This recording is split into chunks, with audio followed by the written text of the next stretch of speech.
Hey everyone, welcome back to our channel. Today, we're diving into something really interesting. Shem Hamephorash, or as some might say, Shem Hamephorash, is a special name for God in Hebrew mysticism, especially in Kabbalah.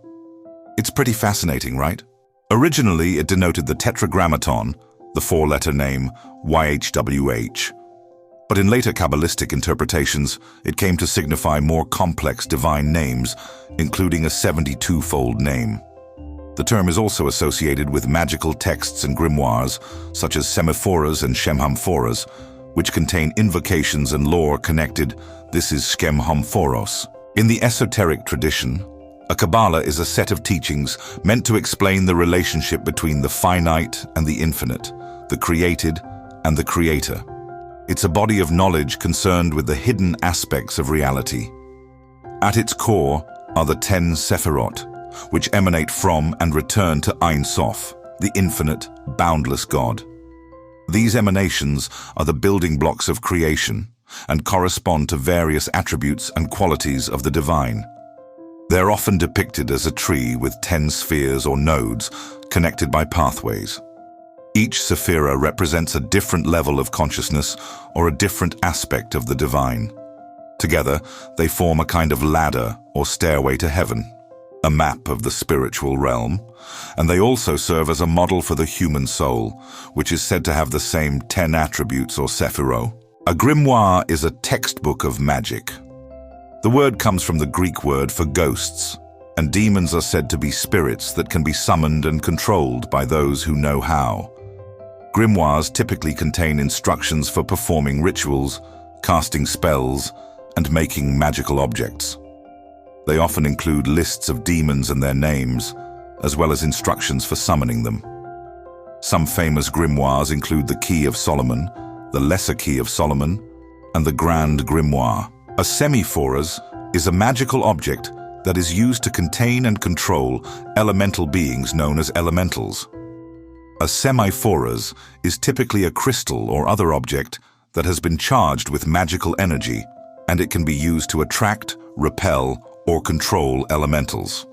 For example, a semiphoras could be used to attract a specific elemental being to a particular location, or it could be used to keep elementals away from a person or place.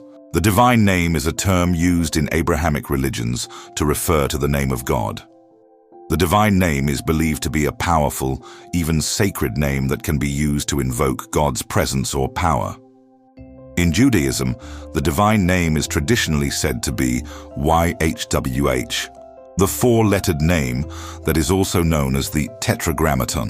The 72-fold name is a term used in Hebrew mysticism to refer to a specific magical formula. This formula is said to be a powerful tool that can be used to influence the spiritual realm and bring about change in the material world. The 72-fold name is derived from the 72 names of God, which are said to be hidden in the Torah. Magical text, also known as a spell book, is a collection of written characters, symbols, and words that are used to invoke the powers of the universe to bring about a desired outcome. It typically includes incantations, rituals, and other instructions for performing acts of magic. An invocation is a ritual or prayer that is used to call upon a deity or other spiritual being for assistance or protection. It is a common feature of many religious and magical traditions, and is often used to invoke the presence of a deity before a ritual or ceremony. Mysticism is a term used to describe a deep, intuitive, and often personal understanding of the divine or the transcendent. Mystics are individuals who claim to have had experiences or revelations that have led them to a deeper understanding of the nature of reality and the divine. Tetragrammation is a term used to refer to the four-lettered name of God in Judaism. The Tetragrammaton is believed to be the most sacred name of God and is not to be spoken aloud. A book of mysteries is a term used to refer to a secret or sacred book that contains hidden knowledge or teachings. These books are often used in esoteric or mystical traditions and are said to contain knowledge that is not available to the general public. The symbol of blessing is a term used in Hebrew mysticism to refer to a specific magical symbol. This symbol is said to have the power to bring about blessings and good fortune and is often used in amulets and other magical objects. Money is a medium of exchange that is used to acquire goods and services. It is typically made of paper or metal and has a specific value assigned to it by a government or other authority. Financial oncoming is a term that refers to the flow of money towards a person or entity. It is often used in the context of business and finance and is a positive term that suggests prosperity and abundance. If you want to learn more about these terms and concepts, I highly recommend checking out the courses available at our website. Our courses are taught by experienced and knowledgeable instructors who are passionate about sharing their knowledge with others. You can learn at your own pace and on your own schedule, and you'll have lifetime access to the course materials. So sign up today and start learning. When it comes to using the Shem Hamephorash, there are some pretty cool techniques you can try out. These usually involve meditative practices or rituals. You'll want to focus on those 72 three-letter Hebrew names, or triplets, and connect with their unique angels or energies. It's a fascinating way to tap into something really special. Meditative techniques. Before diving into meditation, it's super important for the practitioner to set a clear intention. This could be anything from healing to protection or even seeking wisdom. It's like giving your mind a roadmap. Then comes the breath work, which is all about syncing your deep rhythmic breathing with your visualization or chanting. Imagine inhaling this beautiful divine light and energy that connects with the letters, while you exhale any negativity or blockages that are holding you back. It's such a powerful process. For example, you might find yourself connecting with the triplet that inspires creativity or another that brings protection. Just imagine tapping into that special vibe. It's a fascinating way to not just learn, but to truly connect with something deeper and more meaningful in your life. So are you ready to explore this amazing journey? For visualization and gaze meditation, you simply look at or imagine the Hebrew letters of a chosen name, whether it's written down or shown on a screen. The aim? To soak up the energy of that name. Then there's chanting and recitation. You can chant or quietly repeat the 3 letters of a name as a mantra, like Veh-Heh-Vav. This helps align your personal vibe with the spiritual energy of the name. Simple, right? Before diving into meditation, it's super important for the practitioner to set a clear intention. This could be anything from healing to protection or even seeking wisdom. It's like giving your mind a roadmap. Then comes the breath work, which is all about syncing your deep, rhythmic breathing with your visualization or chanting. Imagine inhaling this beautiful divine light and energy that connects with the letters while you exhale any negativity or blockages that are holding you back. It's such a powerful process. Ritualistic and magical techniques. These methods can really dive deep, often requiring some cool tools and a vibe that feels like a ceremony, drawing inspiration from traditions like the Golden Dawn or even folk magic. When we talk about invoking angels, it's fascinating how each of the 72 names corresponds to a specific angel, like Veh-Heh or Jeliel. So, picture this. You're calling on these angels for help with something important to you, right? Timing is super crucial. You want to perform the ritual on a day when that angel's energy is at its peak. And hey, don't skip out on chanting the psalm that goes with that angel's name. It's like sending a personal invitation. The Shem pentagram technique is pretty fascinating. It's all about using pentagram rituals to really channel and focus the powerful energies of the 72 names of God. These rituals can help practitioners tap into divine forces for protection or guidance. Then there's pathworking, which is like taking a spiritual road trip. You visualize or meditate to connect with the unique energy of a specific angel and its name. Imagine journeying through different realms, meeting angels, and feeling their vibes. How cool is that? This combination of techniques really opens up a world of spiritual exploration. Then there's talisman and sigil creation, which is super cool. Practitioners whip up physical items like talismans, amulets, or sigils, often inscribed with 3 special Hebrew letters or the angel's seal. These aren't just pretty objects, they're like little powerhouses. When you consecrate them, they help anchor your intentions and carry that angelic energy right alongside you.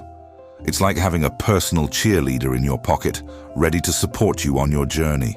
The Shem pentagram technique is pretty fascinating. It's all about using pentagram rituals to really channel and focus the powerful energies of the 72 names of God. These rituals can help practitioners tap into divine forces for protection or guidance. Then there's path working, which is like taking a spiritual road trip. You visualize or meditate to connect with the unique energy of a specific angel and its name. Imagine journeying through different realms, meeting angels, and feeling their vibes. How cool is that? This combination of techniques really opens up a world of spiritual exploration. Magic has always been all around us. In divine celestial magic, you'll discover how to connect with the divine powers within and learn to manifest them alongside the Brotherhood of Light and all the blessed souls dedicated to healing and planetary ascension. It's all about embracing unconditional love with the great universal White Brotherhood, the Ascended Masters, and the infinite cosmic souls from every corner of the universe. This journey is truly magical. In harmony with the Divine Creator, our higher self, and our beloved brother Christ Yeshua, this work channels golden energies that unlock the floodgates of heaven, showering heavenly blessings abundantly on those who practice it. With 144 angelic seals, we unite with all celestial forces to enhance this divine flow. You're about to dive into some really amazing stuff. Discover the origins of angels and their incredible stories. Plus, you'll learn about the powerful 21-day prayer of Saint Michael the Archangel. Seriously, it's the most impactful prayer I've ever experienced. It's helped so many people break free from what holds them back and brings true healing. How cool is that? Working with the 72 divine names and their corresponding angels opens up amazing possibilities. These powerful techniques can help you find spiritual protection, connect with your higher self, activate the divine Merkaba, and tap into higher realms of light through the invocation of these sacred names. Check this out. There are 72 unique mantras linked to each angel, all channeled and decoded straight from the Psalms. Plus, you'll discover 4 awesome ways to connect with the divine, giving you full access to all those amazing celestial powers. How cool is that? Unlock the Power Method 1. The Golden Star. This method shows you how to tap into amazing angelic seals to bring their energy into your life. It opens doors for personal growth and healing, not just for you, but for the planet too. You'll learn to expand divine light and meet your needs while connecting on multiple levels. How cool is that? Method 2. Pathworking and conjuration is all about meditation and visualization, letting you connect with the energy you want to work with. For those who love this approach, get ready for 72 pathworking sessions that include keys for planetary healing. Method 3. Connecting with celestial forces is like tapping into a whole new vibe. We do this through angelic seals, reading uplifting psalms, and heartfelt prayers. These practices help bring those angelic energies into our lives, making everything feel a bit more magical, you know? Method 4. The Aurora system is all about connecting with the divine Christ and tapping into those powerful ascensionary forces of light. It's like having your own toolkit for ceremonial magic.